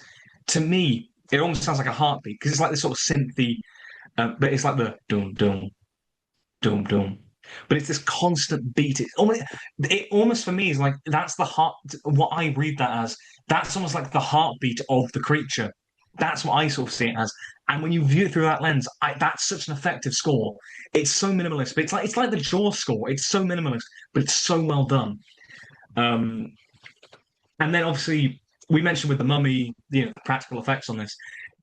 Some of the best practical effects you'll ever see are in the thing. The actual effects on the monster when it sort of takes out the humans. Like they try and use a defibrillator on one of them, which turns out to be the thing, and its stomach opens, and the guy's hands go in, and it bites his arms off, and it's graphic as shit, but it's so well done. It's so well done. And then you get the ending, which I'm not going to try. I want to try and keep as vague as possible. But basically, the outcome of it is that you have two characters left, and neither one knows if the other is the thing or if it's the real them. They don't know. So basically, they just sit out in the freezing cold. They don't know if they're going to get any rescue. They don't know if the creature is actually defeated, even though they technically do defeat the creature. But then again, you can't really tell. You can't guarantee because that's the point that these characters have been driven to. And the amount of theories that have come out in the years since of like, who actually, the ending explains like, is this character the thing? Is it? My reading of it is that they did actually kill the creature, but they've got to the point where they can't trust that they basically would rather sacrifice themselves and just die and just freeze to death than go back to civilization where there's the slight chance that the thing could wreak havoc on civilization. And that is such a somber and really disturbing note to end on. And for a horror movie of this era, that's a really unconventional way to end it. But it's such a fucking brilliant film. And I forgot how good this film is until like discussing it now. It's it's fucking stellar. It genuinely is absolutely stellar. So here's the thing. Fuck off. You completely undermine everything. I should have done that joke. Shit. Oh bollocks. I shouldn't have done that joke. I've had that set up since the moment you said the movie. Bollocks. I, Just I been was I waiting was for the thinking right moment. bollocks. Just like the blood test scene, you were waiting for the right moment to just Thing jump pounce. scare. He's Oh, literally yeah. oh, that was fantastic. I'm gonna torch you, just like Kurt Russell does to the thing. Oh, that's a bit of a stretch. But yeah, the thing. Yeah, the thing. One of the The thing. Yeah. one of the best horror movies ever made. And the thing is though, John Carpenter, I've got to say, is a bit of a hit and miss director for me. Halloween Like is a obviously movie of all time. to be fair, I do really like the first half. It's not as good as this, It's just but I do still it's yeah, fine. I think it's pretty solid to be fair. Like it's not stellar, but I think it's pretty good. Mm. But then you've got like Big Trouble in Little China, which I think is dog shit. I really don't like that. Yeah. I really don't like that film. I think it's just wank. Um, but the thing is, his crown. I haven't seen all his films, but I don't see anything topping the thing. It's just a stellar, stellar bit of filmmaking. And in terms of like monster movies, brilliant. Because as I say, this and the next film we're going to talk about, the monster is the sort of personification and the manifestation of an idea or a theme. So in this one, it's that sense of paranoia of not knowing who you can trust. The monster is a manifestation of that. And that's the appeal of monster movies. And we kind of talked about it when we talked about Wolfman, if you remember. I was talking about how it kind of it's a metaphor for like fatherhood, if you remember that. Yes, yeah. That's like the That one that's notable thing about that discussion yeah, on Wolfman. yeah, yeah. But that's the thing that stuff like that with any kind of monster movie, it, they are because the monsters are these manifestations of just pure evil heightened to their extreme. You can explore these ideas through them. They are great. They're a great vehicle to explore that. And The Thing does it expertly. And my next film also does that expertly, I feel. But before we get into that, your second film, what do we got? So I tried to pick three very different movies that are monster movies. As quite often when we do categories like in genre, I try and pick Hmm. quite different things within it. Yeah, it's good to see what the differences are. So Yeah. obviously, Quiet Places are like horror monster. Hmm. The Mummy is obviously action adventure, really, with a hint of horror. This is basically a comedy. And as per usual, I do my best where I can to include Nicolas Cage. And so I'm talking about Renfield. Oh, Renfield, yeah. Yes, where he Oh, plays Dracula. Dracula, the very famous monster. So it Yeah, no, I counts. mean it counts. It does count, Yeah, yeah. so this was one I decided quite quickly. Obviously, after The Mummy, I then decided Renfield. So Renfield stars Nicholas Hoult and Nicolas Cage The for the two second, Nickies. for I think the second time together. I think they Is did it? do another movie before, but Nicholas Hoult was very young for that one. Um, I'm pretty sure they did do a movie before, but yeah, so the two of them are in this movie as Nicolas Cage as Dracula and Nicholas Hoult as Dracula's oh, what's the word for it? Like apprentice type person. The Apprentice, yeah. Protege? There's a specific word for specifically like the person who's like a vampire's apprentice. It's I'm gonna have to look it up now because that's killing me. And if anything, it's basically just a comedy about toxic work environments. Um, let's have a look. Renfield. Renfield is one that I do want to check out though at some point because, and I think there have been times when I've like sort of been scrolling through like Sky, so it's like popped up and I'm like, oh, shall I watch it? I haven't, but I will do at some point. Maybe that's one for the Halloween season to check out. Familiar. Renfield is Familiar, his yes, familiar. yes. That's the word when It's it's like sort of pet. vampires. It's like a pet, you know. Yeah, yeah. I couldn't remember the exact word, but I knew there was a term for it. That's yeah, But yeah, interestingly, it starts by kind of like reshooting some of the stuff from like one scene of Bram Stoker's Dracula, and it takes a lot of inspiration yeah. It's from the specifically that version. it's the Bela Lugosi version from the Mm, 1930s with yeah that one. yeah. And so obviously it tells the story of Renfield meeting I Dracula, have seen becoming his I have familiar. seen yeah I have seen those like recreations of that original Yeah. 1930s version, but with like Nick Cage and Nick Holt in there. And then you get to modern time and Renfield's still working as Dracula's familiar. He's very tired of the environment. I think one of the kind of standout scenes is he goes to like one of these support clubs for people who feel like they are being like oppressed by other people around them and like have like relationship problems and whatever. And so he's there talking about his horrible boss. And then there's a scene later on where his horrible boss comes to the therapy group, which is does not end well for quite a few people. Um, but overall, it's quite a funny movie actually. It's a comedy. It's a bit of horror. There's a lot of kind of action involved. A lot of blood, as you can imagine with a vampire movie. Which is also actually that's another thing is I could have talked about Blade, Yeah, that's the but monster movie. we'll We're gonna I'll get Nick save Cage. that one. There's But only one Blade. yeah, there's only one Nick Cage, which is why I got to bring up Nick Cage movies. But Renfield was just such a great time. It's a very fun movie. Despite the fact that it is a comedy, Nick Cage does play Dracula really well here. Like he could very much Yeah, suffice as Dracula if it was a full-blown horror, I'd say. Obviously, he yeah. I'm plays it just with more curious. comedy in this version, but there are glimpses Mainly where you because of the could see he script. could pull it Mainly off. because of the script, though. I think. Yes, yeah. Yeah. And it's a very stark difference between how he looks in Vampire's Kiss, where he's running down the street with his fake vampire teeth, going, "I'm a vampire, I'm a vampire." That's another great movie, but it's not hardly a monster movie. There's no actual monsters. He just thinks he's a vampire. Uh, This is a vampire. it's a really funny movie. It's a really funny but slightly dark Oh. movie. It's great. I would recommend Vampire's Oh. Kiss. Took me ages to find it. Eventually they put it on Sky, but I spent ages trying to find a way to watch that one. But yeah, see, he's a much more convincing vampire in this movie. Uh, Yeah. But yeah, it's just it's a good time.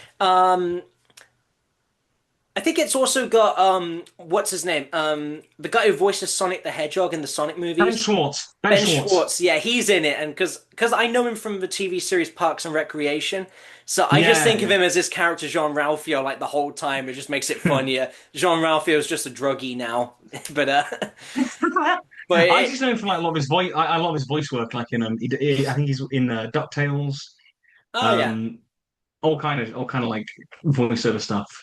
but yeah, so a really Um, enjoyable movie, and obviously quite a different way to tackle a monster movie compared to Quiet Place and Mummy. So I thought I'd bring that up. yeah, As opposed to, as I it's one that I'm mentioned to you very. earlier off recording, but I'll mention it again now. I had a few other movies shortlisted, like Percy Mhm. Jackson's King Kong, Cloverfield, You meet Peter Jackson, not Percy Jackson. Fa. Yeah, Percy sorry, Jackson. that's a different thing. That's a different thing. Peter Jackson. Percy Jackson is the Harry Potter knockoff, dude. Yes, yeah, which I've never even Deb's seen my those. So I friend don't know Deb. why that's in My my head. my friend Deb loves them, and she's gonna kill me for calling him that. Oh, you're cooked. Uh, I'm so cooked. you're cooked. Yeah, R.I.P. Nice knowing you. yeah. Um, Good to yeah. tell your But theatre yeah, I'm my friend happy to got. do understudy for your roles. All right, all right, mate.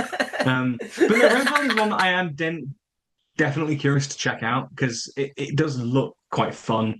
And Nick Cage and Nicholas Hoult, they are two actors that I do really enjoy, especially Mm. like Nicholas Hoult as like an up and coming. I say up and coming actor. He's been doing great Yeah, stuff he for like has been around for quite a the while, past but 15 years now, like for a while really. But it sounds like our sort of modern sort of slate of actors. Nick Cage isn't really part of that, whereas Nicholas Hoult definitely is. And I what do you think mean? Nick Cage is always part of it for all of time. Nick Cage is yeah, a but right, vampire. Have you seen that yeah, but portrait from like the 1500s of a guy who looks exactly like Nick Cage? all right, dude. Okay. He's a Um, vampire, trust. all right, all right. But no, no, it's like I mean, to be fair, Nick Cage right now, he's like your cool uncle of Hollywood actors. Yeah, okay, yeah, that's fair enough. But obviously, he is Yeah, about to put but out a superhero TV show, so well, so you get what I mean though in terms of like yeah. sort of your new generation of actors. Nick Holt, I think he's always interesting to see what he's in and what he's doing. I think so. Yeah, Yeah, but yeah, it's a good movie. I definitely recommend it. Obviously, it's in that kind of upsweep of better Nick Cage movies coming out after the pandemic, where he started actually making yeah, good movies again. Because those yeah. 2010 ones were rough. It was a But rough yeah, time. yeah. But they obviously they got a lot better after COVID because you got Pig, got Massive Talent, then you got Renfield, Dream um, scenario. Dream Dream scenario. Scenario, That's a good one. Surfer, uh, Long Legs. So, he really started coming back with loads Daddy of Longlegs. Daddy Long Legs. Oh god, that was that episode one that we talked That about was Long episode Legs. one. That That was was oh episode. my Yeah, it god, was.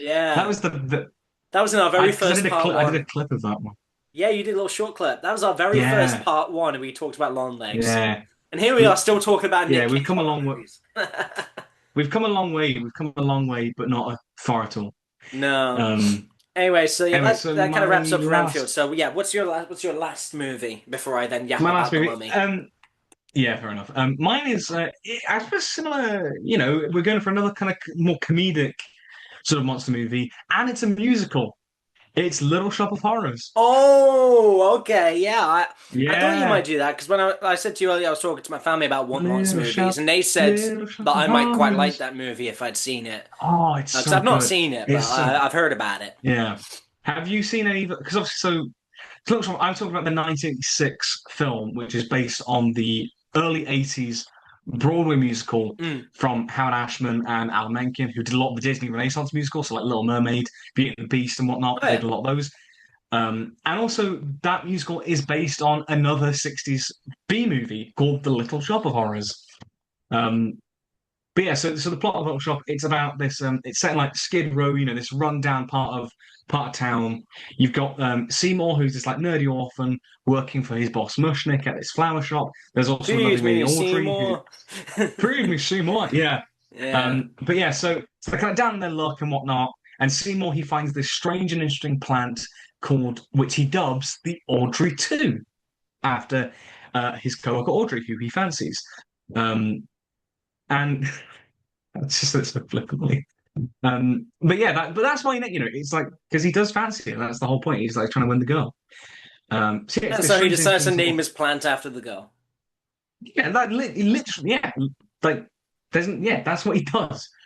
Um, but Seriously. then but then this obviously unique, interesting sort of talking, moving plant, it starts drawing attention to the shop, and people start, you know, it attracts customers, and business is booming once again and whatnot. And so to try and boost sales even more, they're like, okay, we got to grow the plant, but it only grows through flesh and blood by eating, because it is a Ah. mean green mother from outer space, because it's an alien plant, and it's set on world domination. That's the whole premise. And so initially it's just like a little prick of blood that Seymour gives him, and then it's like, okay, it starts eating it starts eating people. Seymour's like plotting to try and get the nastiest people, like Audrey's evil dentist boyfriend. He gets eaten by the plant. Mushnick ends up getting eaten by the plant, and it all sort of spirals out of control and whatnot. And that's the thing. Obviously, the film is very fun and lighthearted. It's very reverent. Um, but the monster, the actual Audrey 2 plant is a great, as I say, a great representation of an idea. And that's like this what monster movies are great with. They are the manifestation of these ideas. And in this case, it's the idea of ambition and greed and consumerism. The more that the more ambitious these guys try to get with trying to get their business booming and whatnot, they will go to more drastic lengths. And it's like feeding this monster, like literally and figuratively feeding the monster of consumerism, by just consume, consume, consume. People buy and whatnot.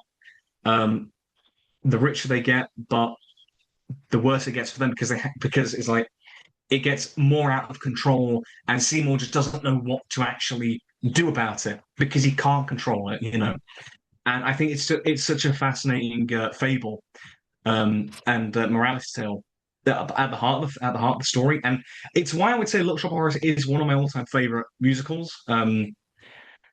Not just the film, but I have also the stage version, and I have done this show on stage as well. Oh Back at yeah. sixth form, I did it in year 12. I was only like ensemble. I did the opening narration for this. I was like, on the 21st day of the month of September, yada yada yada. There's a whole like opening speech at the start.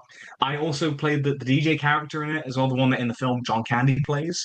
It's the shittest costume I've ever worn. If I can find a picture of it, we'll get it because it's the shittest costume I've ever worn for a show. Yeah.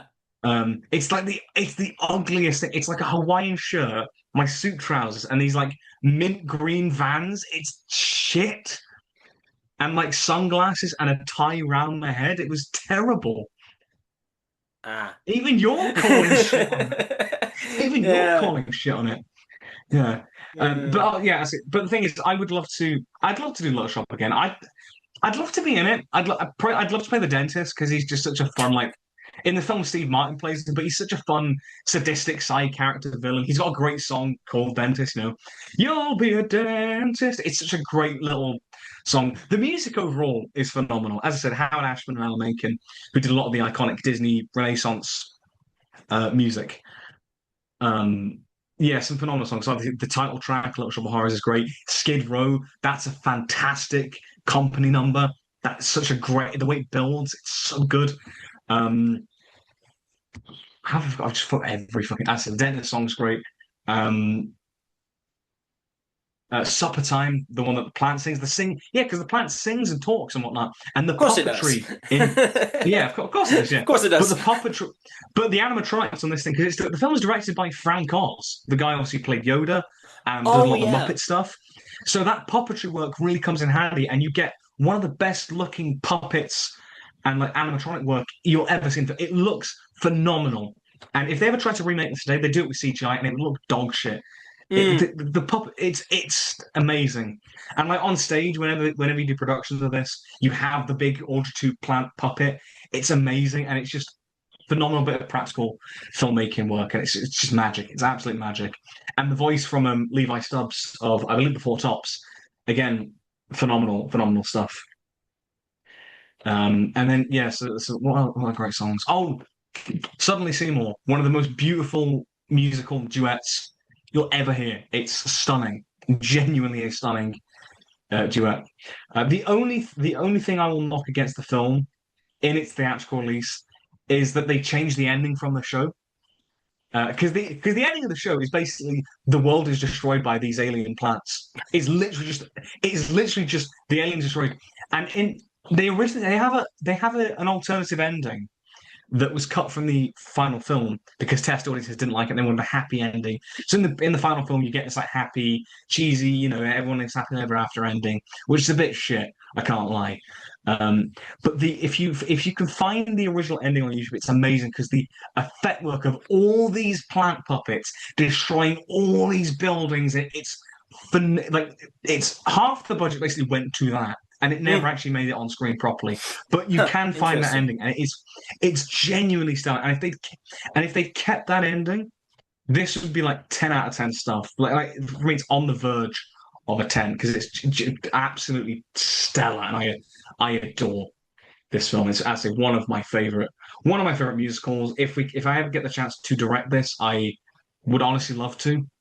But I'd also love to play the dentist. And I'm like, what do I do? Help Both. me decide. Do Both. both. Both is good. Both is Both good. is good. Um, yeah. But yeah, that's Little Shop of Horrors. I absolutely would highly recommend it. Again, and your parents are right. You would love it. Yeah, I'm gonna have to watch it soon. You definitely do. I've watched Who's My Car. You can watch Little Shop of Horrors. Right. Okay. Deal?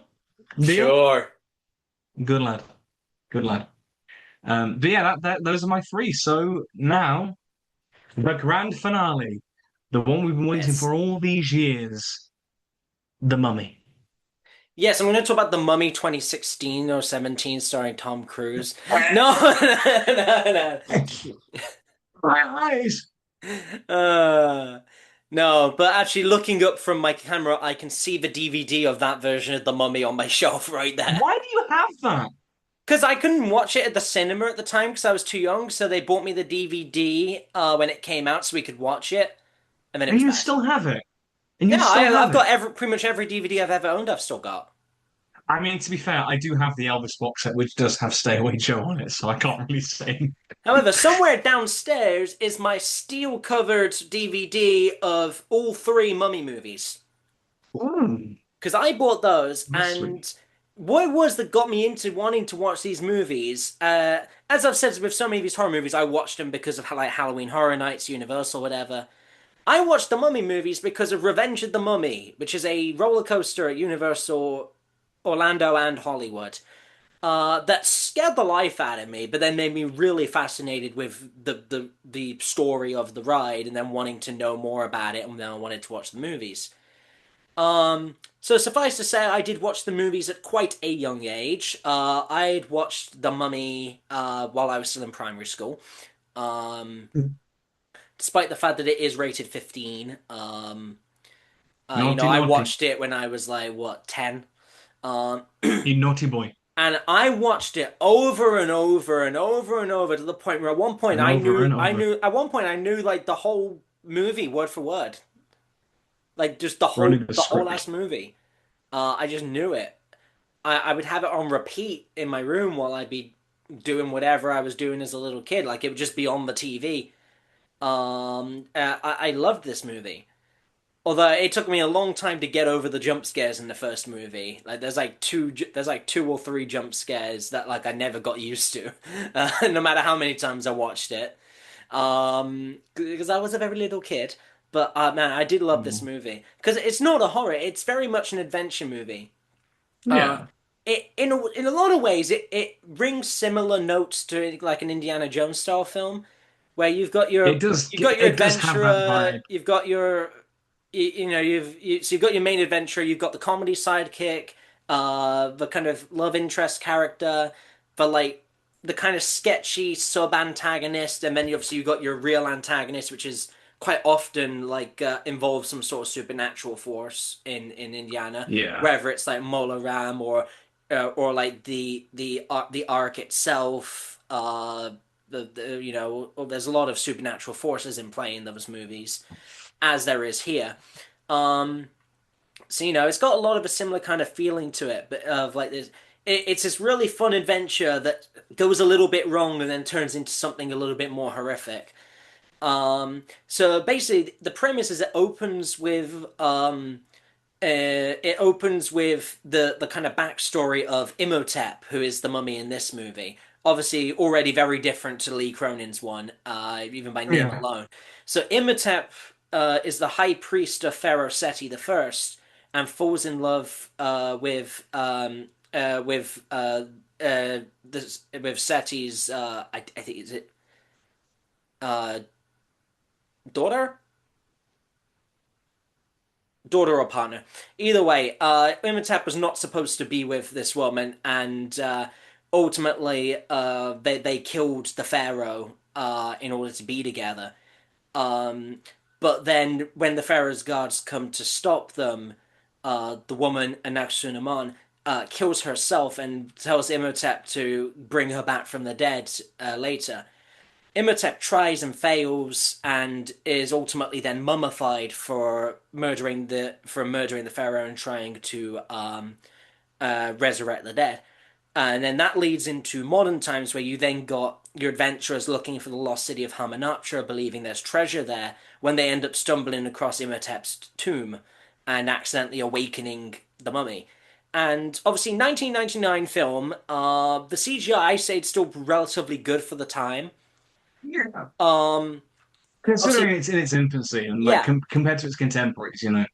the CGI is better here than it is in The Mummy Returns. I mean, the Scorpion King was certainly a CGI character of all time. It Um, was certainly a choice. but yeah, Imhotep, obviously, by the end of the film, Imhotep's like a full human regenerated, so they don't need the CGI for the whole thing. But, there's a lot of interesting things here. Like, the mummy in this one isn't motivated like in Lee Cronin's Mummy by just causing destruction for the sake of it. Imhotep's very much motivated by still wanting to try and resurrect Anaxunamun so they can be together. While also having to like restore himself from mummified state. And so everyone who opens his tomb is cursed, and he starts hunting them down. Like there are a lot of good horror beats to it, but it is still very much an adventure. It's like very much a balance between the two. Um, Yeah. but yeah, I do love this movie. Like everything from like Brendan Fraser's such a good leading character in this one. It's crazy that he almost died on set during this movie. There's a scene quite early on where Brendan Fraser's character is in a prison and uh, he gets put on public hanging with the rope, and they left him too long, and he actually almost died. Yeah, yeah. So it was crazy. But yeah, so he gives a really great like this is like probably his most iconic role Yeah. is Rick No, O'Connell. definitely, yeah. Um, Rachel Weisz as Evelyn is a great kind of love interest. Like, she's very much not just a love interest. She is her own character, which obviously in a lot of those older movies wasn't the case. Quite often Yes. they Yeah. were just the token love interest, but she's very much her own character. She's very smart. She's the one who knows all the lore about Hominoptera and everything. And then her brother Jonathan is like the comedy sidekick here, and he's great fun throughout the movies. That was another thing I tried to whittle a little bit into with when we were doing our plays. I kind of wanted to bring the energy of John from The Mummy with his kind of like faux confidence and timidness at times when he gets quite easily scared and startled by things and whatever. I wanted to bring a little bit of that in because I'm just now picturing Robert and Bernard on like a an obviously that's a Indiana character. Jones style adventure. Because that is a character that, like, I'd seen since such a young age, so that was something Yeah. I wanted to pull from. Imhotep's great. They've got some good CGI. Like, they got a whole scene where, like, Imhotep conjures up this massive wall of sand with his face in it that starts chasing this plane down. And what makes it obvious that it holds up well is that the Tom Cruise mummy does the same thing but with water instead of sand, and it looks no better or worse than quality. It looks just as good in Yeah. 2017 compared to 1999. So it was Damn. good for its time then. But yeah, it's a really is one of my favorite movies. It's just such a fun adventure. Like Mhm. it's got pretty much everything you could kind of want out of a movie, like emotion wise. Yeah. You got the exciting adventure, you got the horror, you got the suspense, the romance. Everything is there really. Um, Yeah. It feels like one of those kind of films that I was. I've not seen it, of course, and I will. I was planning to watch it before we recorded it because of how Mm, quick the turnaround was. I didn't have yeah, the chance yeah, to. it was a very I quick did. I turnaround. did. Yeah, but I will definitely watch this one, and I just think it's nice to get to kind of for you to discuss one of your all-time favorite movies because we don't often. This is one of like you put it in your top 10 of all time, haven't you? Possibly even top five. Like this is like I've Yeah, been coming back to this thing for so long now. And obviously, I have likened it to the likes of like other Indiana Jones movies, for example. But I would put yeah, it this definitely above all of has. those in my eyes. Yeah, no, fair Um, enough. Like, well, I obviously, put it like also be you because I have. grew up with it. But I Yeah, think no, it's just that's such a great movie. But yeah, it is probably in the top five with me, along with like Pacific Rim, which obviously I discussed back on episode two, Infinity War and yeah. Endgame, and then maybe Pig. Those are Pig. probably the top five. Yeah, I mean, you've got it in your letterbox top four, the mummy, along with Endgame, Pacific Rim, and Pig. Yeah, the only reason I didn't include Infinity War is I didn't want it to be half of the top four being Yeah, Avengers. So I thought, well, I'll put bit of Endgame, variety. but Yeah, really it's both of them. Like they're that's like two fair. halves of one very good whole. I get that. That's like for me with Empire Strikes Back and Return of the Jedi. I Mm, just consider those two one film because it yeah. feels like one story. But yeah, back to the Mummy though. It just I will give it a watch because I love the Indiana Jones films and the Mummy does feel like it has that It kind of does have a lot of the similar same vibe sort to of it. vibes. And I feel like when this came out, it probably because obviously you have a lot of the classic like Universal 30s mummy movies and like the Mm, 50s Hammer horror stuff and whatnot. And the Mummy very much it seems to take a more like light-hearted approach to it, and yes. it does something fresh. It does like based on just like other Mummy movies throughout history, it does something quite fresh with the concept, and that's why it stands out in the pantheon of because there's been so many adaptations of this sort of story and mythos that it does its own thing and it does it really well. And it just has kind of all the ingredients of action, comedy, Mm. romance, drama, horror. It just has it all. And I will definitely watch this one. I think it's one that I would really enjoy. For my love of the Indiana Jones films and other like adventure yarns like that. I pretty get a lot out of this. So I will definitely give it a watch. I'll be able to talk about it more once you have watched it, because it won't mean much beforehand. But I've seen a lot Yeah. of the props from the Mummy movie. I've touched a lot of the props, because in obviously the like I mentioned the roller So coaster. So in the queue they've got all the costumes and props dotted around. I got my hands on one of the little secret tours on this ride, and yeah, I got to get real close to a lot of different stuff that was used in the movies, one and two. Because basically, long story short, the roller coaster's set after the second one, and the idea is you're filming the third one, but it turns out the curse is actually real. oh yeah. So it's a brilliant ride. We were very worried when the Tom Cruise one came out that they were going to retheme it. Like we were all just sweating, thinking they were going to change it. Luckily, they didn't. But yes, I've seen a lot of the props from the movies. They've got all the costumes on display. Evelyn's nightgown, Imhotep's robes. They got all of that over there. The chariot that they used in like the opening scenes. It's really cool that I've been able to see all of the kind of stuff that was used to make the movie and whatever. And every now and then, Brendan Fraser goes around to Universal and gets on the ride, and you'll see a ride photo of him Ah, just sweet. circulate online. He was there like about a month or two ago. Um, yeah, because I think he's got a new movie out soon. So he was at Universal in Hollywood, and so he popped on the Mummy, and there's a ride photo of him just floating around. If I can find it, I'll put it Yeah. in the vid. Um, Yeah, I do. Brendan Fraser's like a great actor. I want to watch more of his stuff, mm. like properly. You know. Yeah, that's pretty much all I got on the Mummy. And obviously, Yeah, we got to wrap up with the timings of the yeah. meeting. It's But all yeah, right. but Yeah. otherwise I could have kept going for ages. But obviously, I don't want to spoil too much. Like it's Mhm. always finding that balance of say enough to get the interest for obviously not just for you, but for the people watching as well. But don't give everything away.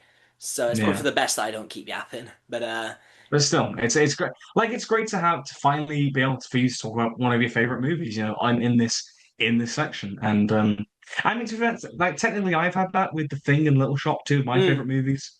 You know, um, so we both even trade off. But yeah, there's some. Again, real variety. Even though monster movies, you just think horror. You've got comedy, musicals, sci-fi, adventure. There's so much they cover so much, they cover so many styles and different tones, and it's great. Yeah, that's the thing. A lot of Yeah, genres overlap with each other in ways that you wouldn't instantly think. And I think that's the interesting with the way that certainly I try and handle these parts is to find ways of saying there's more than just this initial thought. There's you could do this with it, you could do that with it, you can have completely different movies that are the same exactly. genre. Because that way it gives more of a kind of wider kind of appreciation for genre of not just thinking, oh, it's this one same thing every time. Yeah, But yeah, that just about wraps up my ramble about the Mummy. Great movie. yeah, yeah. And as I said, like it's really great for you to be able to kind of discuss one of your childhood favorite. Yeah, I mean, is it? Well, yeah, it is a childhood favorite, but also just one of your favorite movies generally. I guess it's a film that is very much it's a defining film in your life in that sense, I suppose. You know, Yeah, definitely. it's one of those like we all have those like very few like key there's few like key films that kind of shape us as we go on. And I think The Mummy for you is one of those films, and it's one that I am excited to watch when I get around to it. As I say, I would have watched it for this episode, but the turnaround was quite quick, so I just wasn't able to. Yeah, for But I did watch context it. for what for viewers, like we're recording this on the 2nd of May. I messaged him like 2 days ago and said, "Hey, how about Yeah, this weekend?" yeah, and I've been working Friday and Saturday. Yeah. I basically like I just haven't had like Like I've watched next it, but I've been weekend would doing have other been stuff. an ideal candidate, but I'm actually away next weekend. I'm also working all of next weekend, which is Yeah, fun. fair enough. So yeah, this Yeah, is this weekend. It was either that or do it the one afterwards, which means the episode will be out late May, yeah, which is a little bit of a while after watching Lee Cronin's The Mummy. So I figured yeah, we'd do it while it's fresh. yeah. It pretty works. And then we can kind of because we were kind of stalling a little bit with the previous episodes in terms of when they were coming out. We've both been very very busy as of late. I mean, even outside of just the show, you know, Yeah, just which obviously does take a lot of time and a lot of effort. Even outside of that, just work for me, studies at uni as well. yeah. It's been, having to basically make like three different films. It's been insane. Yeah, but hopefully I will soon be able to share some of those. I'd like to actually, I'll do a little cheeky plug at the end for my film Instagram page, which I know you follow, DCS Films '06, which is where a lot of my film projects from uni are on. And I'm proud of a lot of them. So if you want to check some of them out, I'll probably get you to leave a link in the description. But yeah, I also promote the podcast through that account as well. Mm. So yeah, obviously I say give the Double Feature podcast on Instagram a follow. Yes, we do have We've an been posting it. Instagram for the podcast. Yeah, I'm not sure we've actually mentioned it before on here. we have Uh, mentioned it briefly. Yeah, but yeah, we do have that. So do sub yeah, up. yeah. I've kind of basically because I run that account. What I've been doing with it is because I set it up back in November, December last year. Yeah, So I've kind of been playing catch up with all the previous episodes that we've done, and I'm kind of there now. I'm kind of at, I've kind of reached that point now. yeah. So we can kind of go further and do some original. But now I've kind of covered everything from all the other episodes that we've done. I can kind of move forward and get some good content for that. Maybe do some like audience sort of interaction where you Mm, guys, I don't know, we'll put some stuff out there and you guys can sort of influence what happens on the podcast. Stuff like that. yeah. Um, I'm hoping to like do some more with that now that the kind of the slate's clean for that account. So yeah, Yeah, so that's it for episode 22. The bloody big hell, it's 2-2. still mad. It's still mad that we've been doing that many episodes of this Yeah. of this show. Yeah, we've kept going, we've Yeah. been consistent, we've kept up with it, and now we're almost at 2 years in. It's Which great, is yeah. crazy. And obviously we're reaching the summer movie season. It's finally upon us, and we've got Blockbuster time, yeah. some big exciting, some really genuinely exciting stuff coming for the next few months. Like, I mean, we could discuss some of the stuff we're going to talk about. Obviously, so the next episode will be on the Mandalorian and Grogu, the first Yes. Star Wars movie we get to cover on the podcast. And Yes. as much as I may have disdain for the Star Wars franchise at the minute, the idea of getting to spotlight a Star Wars movie is really exciting. I can't lie. And I You will know, be seeing it E- on opening day, so badass. But that'll be our next episode of the show. But we've got yeah, so some plenty of other stuff. Disclosure Day, Supergirl, The Odyssey, Spider-Man Brand New Day, Coyote versus Acme. That's another kind of long running one for us that we Yeah, get to finally cover. Um, you know, there's plenty to take us to the end of 2026. possibly Um, Clayface in October. Clayface, that'd be a good like horror one for Yeah, us. And November who will knows likely be our movie the rankings, ranking one? Yeah, and like the and thing then is, like, who Doomsday. knows that Doomsday? But who knows what else might come out in between? You know, there might be some other, some other movies that come out. Yeah, You know, who knows? Who knows what happened? But there's some great yeah, some great big movies come out 2020 in the summer of 2026. I'm very curious to see where it'll all go. And yeah, not just that, but also our classic movies as well. You know, yeah. getting to discuss all of these, all these different topics. We were talking about just then. With like, say, for example, this episode, we had like, even though monster movies, you just think horror initially, but you've got sci-fi, comedy, musicals, adventure, all this sort of We got a all real this sort of range of times as variety. well. Yeah, We had 50s, 70s, eight, 80s, eight, 80s. 99, 2023 even. Yeah, So we had all sorts going on. yeah. I love when you put them all because I always put them on the letterbox list as well. Just like a sort of almost a library of all the stuff that we've covered. Mm. And you sort of lump like them together in like whatever episode that you've covered, and you just get all this like variety. And I love seeing that all as kind of one almost one puzzle all put together. It's great. I mean, what other podcasts are going to talk about Spaceballs and 2001 in the same video? Or Who better else is yet, going to James talk about Bond and Harry Hill in the same video. and Borat? And Borat. Oh, the Holy Trinity there. Yeah. Oh yeah. Or better yet, um, Adam West Batman and The Incredibles. Hmm? Or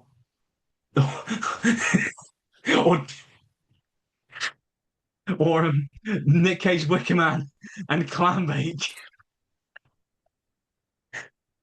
In fact, Uh, who would actually talk about Clambake anyway on a podcast in 2026? Do you only think you, so? buddy. Only you. Only me, only us. Important distinction. Um, You said that but with that's the such great. confidence. Oh boy, boy. Yeah, I that's approve of that. Was a good one. That was a great one. But that's what I love. There's just all this variety because on this the letterbox list I've made, we're about 130 films ish yeah. from both our spotlight films and then the classic movie stuff. There's such a variety here, and it's just great to see just how much there is and all these different films. And that's the thing, even stuff like, it gets to the point where like, you'll watch one of the films that I talk about, like Paths of Glory when you watch that. Or like me with Doodler's My Car, two worlds and two different tastes sort of colliding and you know, us, but like, yeah, I could have made a Tarzan joke, but I think, us, but us embracing like our different tastes and whatnot, and like, Mm. checking out these different films that we probably wouldn't have heard of, And if it weren't for obviously, that this. doesn't even include all the movies we talked about in part one, and in the yearly Oh yeah, rankings, we don't include those. There's loads of films there. oh We've probably God, yeah, discussed closer to 200 movies at this point. yeah, it would probably Yeah, if I included those on that curated list, it would probably be close to 200. Then yeah, but yeah. yeah. So it's got a good range. At some point for like some sort of anniversary show, we do a bonus episode where we rank every movie in that list. Oh God, I, Every single I one.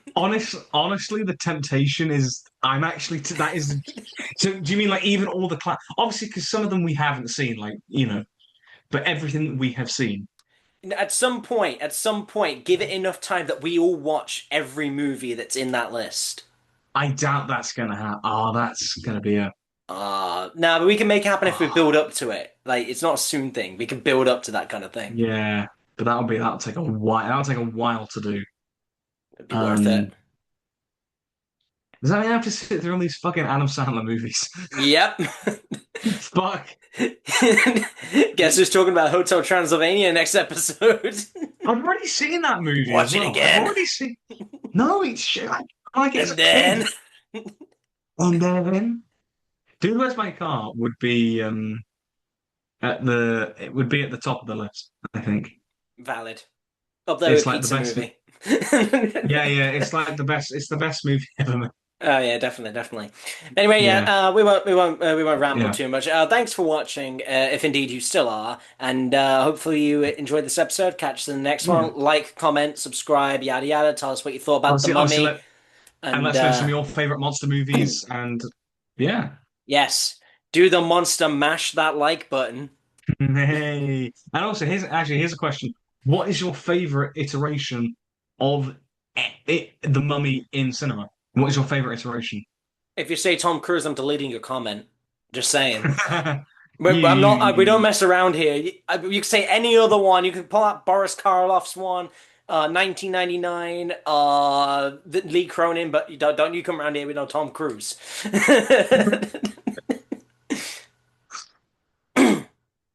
Listen, oh man. thanks for watching. See you later. Have a great day. Bye.